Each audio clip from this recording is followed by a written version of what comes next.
हाँ तो बच्चों, आज हम इस वाली वीडियो में करंट एवं वोल्टेज के मध्य के संबंध को, रिलेशन को देखने वाले हैं। सबसे पहले बच्चों के काफी डाउट्स होते हैं जो कि हम क्लियर करने वाले हैं। जैसे कि काफी बच्चों के ये होता है कि विभव और धारा में क्या संबंध है। सबसे पहले मैं आपको बता देता हूं कि विभव मतलब वोल्टेज, वोल्टेज और करंट की बात करते हैं।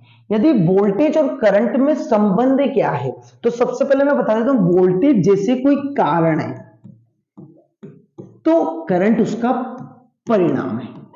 जैसे बात करें, हमने किसी के चाटा दिया, समझना, तो जैसे ही हमने दिया ये था हमारा उसका वोल्टेज, और जो उसके पेन हो रहा है लंबे टाइम तक, उससे हम करंट बोल सकते हैं। इसी तरीके से किसी वायर में यदि बात करें, हम किसी वायर में यदि करंट फ्लो करते हैं, तो करंट फ्लो करते हैं तो उससे पहले जो टेंशन दी जाती है ना, वो वोल्टेज है। जैसे ओम का नियम पढ़ा होगा आपने, ओम के नियम की बात करते हैं। ओम का नियम, यदि किसी भी चालक के प्रथम और अंतिम सिरों के मध्य का जो वोल्टेज होता है, उसके द्वारा जो करंट प्रोड्यूस होती है, वो वोल्टेज की क्या होती है, समानुपाती होती है। ठीक है, डायरेक्टली प्रोपोर्शनल होती है। उसके बाद में बात करें, जैसे जैसे करंट बढ़ेगी वैसे वैसे वोल्टेज बढ़ता है, ओम के नियम के अकॉर्डिंग। हमने समानुपाती स्थिरांक हटा देते हैं तो क्या बनता है, V is equal to IR, right. तो सबसे पहले मैंने बताया कारण क्या है, वोल्टेज है, उससे ही क्या उत्पन्न हुई है, करंट, मतलब उसका परिणाम जो है वो हमारा क्या है, करंट। इसी के लिए बात करते हैं कि V प्रोपोर्शनल I होता है ओम के नियम से। यदि किसी भी चालक तार में वोल्टेज बढ़ाते हो तो उसका करंट भी कैसे लगने लगता है, बढ़ने लगता है। इसी में ये जो R है, समानुपाती स्थिरांक, इसको बोल दिया जाता है प्रतिरोध। इधर देखते हैं, इसको क्या बोल दिया जाता है, R को प्रतिरोध, इंग्लिश में इसे रेजिस्टेंस बोलते हैं। और V को वोल्टेज मीन्स विभव या विभवांतर। विभवांतर बोला जाता है अंतिम और स्टार्टिंग सिरे के मध्य का अंतर, जो तार के मध्य का। I जिसे हम हिंदी में धारा और इंग्लिश में करंट कहते हैं, करंट। ये रेजिस्टेंस, रेजिस्टेंस। अब इसके सिंबल की बात करें तो इसका सिंबल ऐसा होता है रेजिस्टेंस का। और यदि इसके रियोस्टेट मतलब वेरिएबल रेजिस्टेंस की बात करें तो इसका सिंबल इस तरीके से डिनोट कर दिया जाता है। वोल्टेज और करंट, इनके मध्य संबंध बनता है, जिसे हम ओम के नियम से समझ सकते हैं। उसके बाद में बात करें हम प्रतिरोधों का, तो प्रतिरोधों का संयोजन भी होता है। तो प्रतिरोधों के संयोजन, प्रतिरोध क्या है, जैसे आप बताएं, किसी भी रूट पर कोई करंट जा रही है तो उसमें जो बाधा उत्पन्न होती है ना, जिसे हम प्रतिरोध कहते हैं, बाधा जो ब्रेकर की तरह वर्क करती है, जैसा कि इसका सिंबल डिनोट कर रहा है।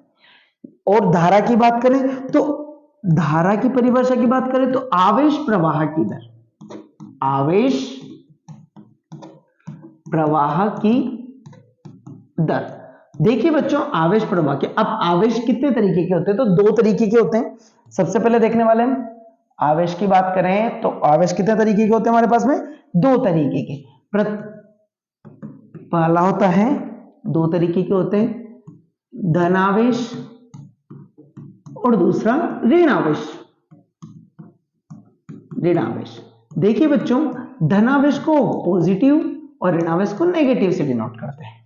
अब जिस पर धनावेश यानी पॉजिटिव चार्ज हो, वहां से तो करंट निकलती है, और यदि जिस पर नेगेटिव चार्ज हो वहां पर करंट समाप्त होती है। जैसे कि मैं कोई सिंबल ले लेता हूं, मैंने एक बैटरी से किसी कनेक्शन को कनेक्टेड किया गया है, तो इसका बैटरी का एक प्रथम जो बड़ा टर्मिनल होता है उसे पॉजिटिव, जो स्मॉल टर्मिनल होता है नेगेटिव से डिनोट करते हैं।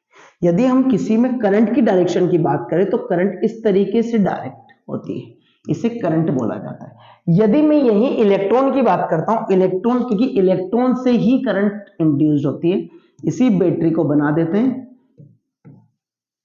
तो इलेक्ट्रॉन की जो डायरेक्शन होती है वो करंट की दिशा के अपोजिट होती है। क्यों, उसका रीजन देखते हैं इलेक्ट्रॉन की। क्योंकि इलेक्ट्रॉन पर कैसा चार्ज होता है, कैसा आवेश होता है, नेगेटिव, और नेगेटिव जो है पॉजिटिव से अट्रैक्ट होता है। तो करंट और इलेक्ट्रॉन की जो दिशाएं होती है फ्लो की, वो अपोजिट होती है। मतलब करंट की तो होती है पॉजिटिव से नेगेटिव, पॉजिटिव टू नेगेटिव, ये करंट की बात कर रहे हैं। और यदि इलेक्ट्रॉन की बात करते हैं तो पॉजिटिव से करंट का फ्लोसेशन होता है। और यहां पर वोल्टेज इस बैटरी के अंदर होता है, करंट यहां फ्लो होती है, और इसके बीच में यदि कोई फिलामेंट या कोई बल्ब यूज में ले लेते हैं या फैन, कुछ अदर एलिमेंट यूज में ले लेते हैं हम, तो उसके अंदर जो होता है उसका एक रेजिस्टेंस होता है जिससे उसमें करंट का लॉस होता है। जैसे कि हम बात करें फैन है, फैन में यदि करंट चली जाती है तो वो उसका जो रेजिस्टेंस होता है, वाइंडिंग में करंट फ्लो होने के बाद में वो हमें क्या दे देता है, एयर दे देता है, तो उसका रेजिस्टेंस लॉस हो जाता है, मतलब करंट हम यूज में ले लेते हैं वहां पर, तो उसे हम रेजिस्टेंस बोल देते थे। तो यहां पर हमने जो बल्ब यूज में लिया है उसका कोई रेजिस्टेंस रहा होगा तो उसे हम रेजिस्टेंस बोल देते हैं कि कितने वाट का है, उसके रेजिस्टेंस की बात कर सकते हैं, उसका रेजिस्टेंस फाइंड कर सकते हैं कि वो कनेक्शन के आधार पर होता है कि सीरीज कनेक्शन है या पैरेलल कनेक्शन है, जिसमें हम आगे वीडियो भी बनाने वाले हैं, उसमें सीरीज कनेक्शन पैरेलल कनेक्शन को अच्छे से डीपली देखने वाले हैं। ओके, तो आपको ये क्लियर हुआ होगा कि सबसे पहले वोल्टेज था कि करंट था, आप आसानी से बता सकते हैं। ओके बच्चों।